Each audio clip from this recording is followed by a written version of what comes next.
আমি as a coach হিসেবে যদি আমি বলতে চাই, দেখেন আমাদের লিগে 11টা টিম খেলছে। 11টা টিমের আপনি যদি বাছাই করেন যদি, তাহলে কিন্তু 22 জন প্লেয়ার, অ্যাটলিস্ট 2টা টিম কিন্তু খুব ভালো মানের বের হবে। আমাদের ফুটবলের জোয়ারটা এমন এসছে, মেয়েরা এত ভালো ফুটবল খেলতেছে যে আসলে শূন্য স্থানগুলো খুব দ্রুতই মনে করেন ফিল আপ হয়ে যাচ্ছে।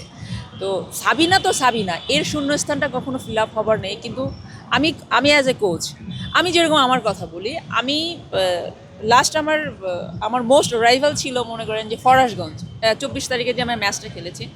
আমি ইয়াং একটা মেয়েকে আমি ফার্স্ট 11-এ খেলেছি এবং প্রথমে একটা পজিশন চেঞ্জ করে অন্য একটা পজিশনে আমি চ্যালেঞ্জ নিয়ে খেলেছি। আমার ফিলোসফির সাথে আমি গেছি এবং আমি উইন করেছি, 3 পয়েন্ট আমি নিয়েছি।